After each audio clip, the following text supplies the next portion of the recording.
भीमसेन के हाथों कर्ण की पराजय। धृतराष्ट्र ने कहा, संजय, मुझे तीनों लोकों में ऐसा तो कोई भी वीर दिखाई नहीं देता जो रणांगण में क्रोध से भरे हुए भीम के सामने टिक सके। भला जो रथ पर रथ उठाकर पटक देता है और हाथी पर हाथी को उठाकर दे मारता है, उसके आगे और तो कौन, साक्षात इंद्र भी कैसे खड़ा रह सकता है। मुझे भीम से जैसा भय है वैसा ना अर्जुन से है, ना श्री कृष्ण से, ना सात्विकी से और ना धृष्टद्युम्न से ही है। संजय, ये तो बताओ, जब भीम रूप प्रचंड पावक मेरे पुत्रों को भस्म करने लगा तो किन किन वीरों ने उसे रोका।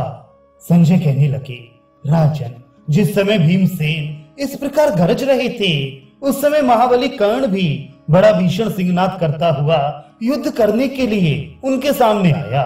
जब भीमसेन ने उसे अपने सामने खड़ा देखा तो वे एकदम क्रोध से तमतमा उठे और उस पर पहने बाणों की वर्षा करने लगे।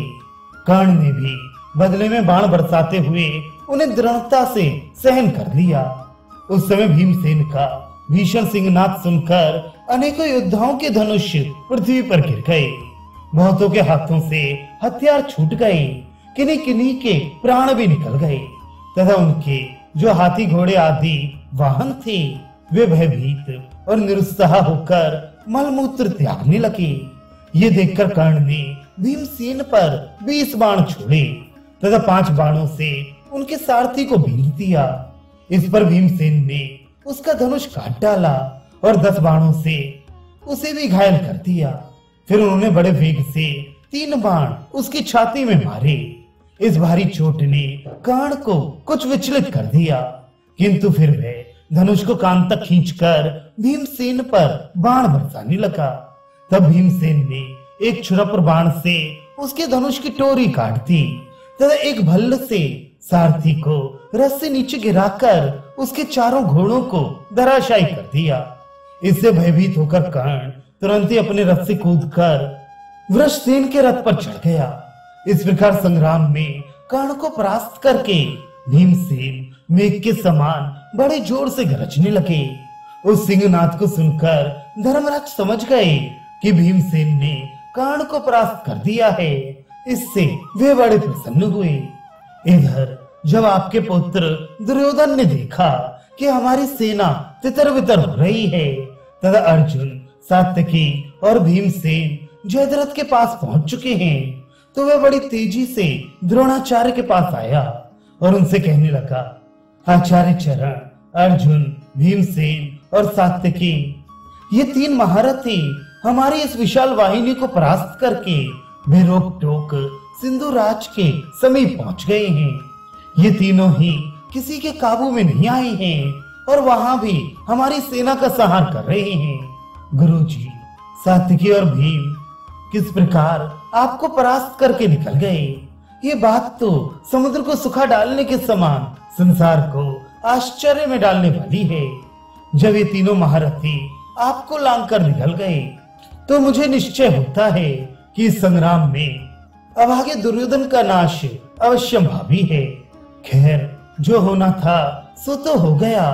अब आगे के लिए विचारिए और सिंधु राज की रक्षा के लिए हमें जो कुछ करना चाहिए उसका निश्चय करके वैसा ही प्रबंध कीजिए। द्रोण ने कहा, तात, इस समय हमारा जो कर्तव्य है वह सुनो।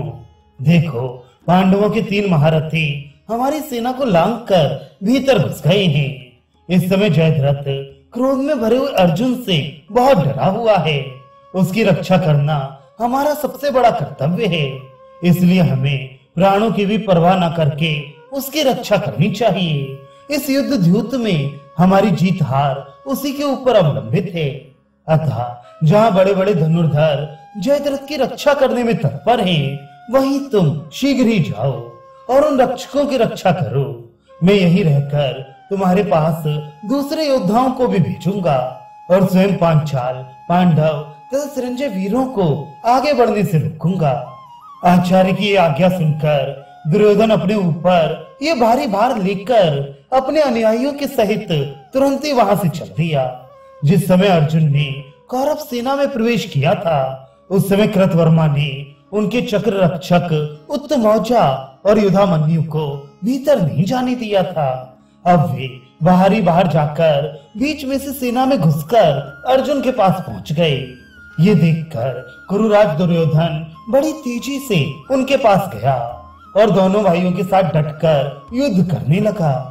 तब युधामन्यु ने 30 बाणों से दुर्योधन पर, 20 से उसके सारथी पर और 4 से चारों घोड़ों पर चोट की। दुर्योधन ने एक बाण से युधामन्यु की ध्वजा और एक से उसका धनुष काट डाला। फिर एक बाण से उसके सारथी को रथ से नीचे गिरा दिया और 4 से चारों घोड़ों को बीन डाला। इस पर युधामन्यु ने क्रोध में भरकर 30 बाणों से दुर्योधन के वक्ष स्थल पर वार किया तथा उत्तमौजा ने उसके सारथी को बाणों से बींधकर यमराज के घर भेज दिया। तब दुर्योधन ने पांचाल राजकुमार उत्तमौजा के चारों घोड़ों को और दोनों अगल बगल के सारथियों को मार डाला। घोड़े और सारथियों के मारे जाने पर उत्तमौजा बड़ी फुर्ती से अपने भाई युधामन्यु के रथ पर चढ़ गया। वहां से उसने दुर्योधन के घोड़ों पर बहुत से बाण बरसाए। उनसे वे मरकर पृथ्वी पर गिर गए। फिर उसने बड़ी फुर्ती से दुर्योधन के धनुष और तरकस भी काट डाले। तब दुर्योधन रथ से कूद पड़ा और हाथ में गदा लेकर दोनों भाइयों की ओर दौड़ा। उसे आते देखकर युधामन्यु और उत्तमौजा भी रथ से कूद पड़े। दुर्योधन ने क्रोध में भरकर अपनी गदा से सारथी, ध्वजा और घोड़ों के सहित उनके रथ को चूर चूर कर दिया। इसके बाद वे तुरंत ही राजा शल्य के रथ पर चढ़ गया। इधर दोनों पंचाल राजकुमार भी दूसरे रथों पर चढ़कर अर्जुन के पास पहुंच गए। राजन, इस समय भीमसेन भी कर्ण से अपना पिंड छुड़ाकर श्री कृष्ण और अर्जुन के पास जाने के लिए ही उत्सुक थे।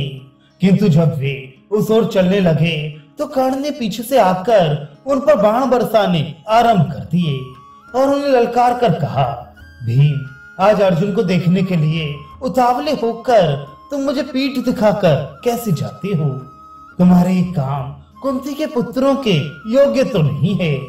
जरा मेरे सामने डटकर मुझ पर बाण वर्षा करो। भीमसेन कर्ण की इस चुनौती को संग्राम भूमि में सह ना सके और अपना रथ लौटाकर उनके साथ युद्ध करने लगे। उन्होंने बाणों की वर्षा करके पहले ही कर्ण के अनुयायियों को समाप्त किया और फिर स्वयं उसका भी अंत करने के लिए क्रोध में भरकर तरह तरह के बाण बरसाने लगे। उन्होंने 21 बाण छोड़कर कर्ण के शरीर को बीन दिया। कर्ण ने भी 5-5 बाण मारकर उनके घोड़ों को घायल कर दिया। फिर थोड़ी ही देर में कर्ण के धनुष से छूटे हुए बाणों से भीमसेन तथा उनके रथ, ध्वजा और सारथी सभी आच्छादित हो गए। उसने 64 बाणों से भीमसेन का सुदृढ़ कवच काट डाला तथा उन पर अनेकों मर्मभेदी नाराजों से चोट की। उस समय कर्ण ने बाणों की ऐसी झड़ी लगाई कि उसके बाणों से विंधा हुआ भीमसेन का शरीर सिंह की कंटकाकीर्ण देह के समान प्रतीत होने लगा। भीमसेन कर्ण के इस बर्ताव को सह न सके। उनकी आंखें क्रोध से लाल हो गई। कर्ण को अपने पुरुषार्थ का बड़ा अभिमान था, किंतु इस समय उसका धनुष कट चुका था, इसलिए वह बड़े असमंजस में पड़ गया। अंत में वे एक दूसरे रथ पर चढ़ने के लिए दौड़ गया।